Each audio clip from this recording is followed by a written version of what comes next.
The new S400 bearing sets showed up. I'm pretty excited about these. We are hoping this solves a problem for higher oil pressure, higher shaft speed situations in the journal bearing world.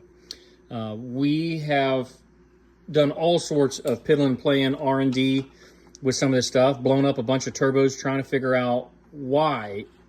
What has happened is it looks like an overspeed situation where we're throwing bearing transfer over onto the shaft and turbos dying in short order. And again, this is on race applications or silly old L5Ps, which sit there idling at 105 psi oil pressure.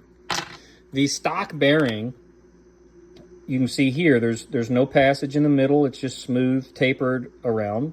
Our high flows that we have had for a long time have some oiling grooves for the snap ring area and then an oil groove on the top. The oil comes in the bearing housing at the top and then it feeds into these little holes and then the shaft rotates in the middle. Well, what we were seeing in some of these applications when we're beating the heck out of them is we would get bearing transfer on the turbine side. We're chucking turbos, catastrophic failures. And we couldn't exactly figure out why. It's not like the truck was sick. We didn't have any boost leaks. The components aren't bad. It's like, what is going on? Not all trucks run at, 90 pounds of oil pressure. Well, with the help of a buddy, tearing some turbos up and taking some trucks apart and looking at stuff and just overall just general conversation, we come up with this. We found this in an OEM bearing set as well, just to a different degree, one that was surviving on his truck. So we married these two bearing sets together. The OEM bearing, you can see the hole size right there. The feed hole versus our high flows is a little bit smaller. We opened up the passage on that larger on our new high flow bearing. We gave it the oiling groove on the outside, but we also gave it a very shallow oiling groove on the inside. You can see there. That means if we stick this bearing against the bearing housing and it's not rotating anymore, and if the oil passage hole was right here, not lined up with a hole, now that I have a feed hole on the outside of the bearing and the inside of the bearing, we are still lubricating the shaft in those short, wide open throttle bursts.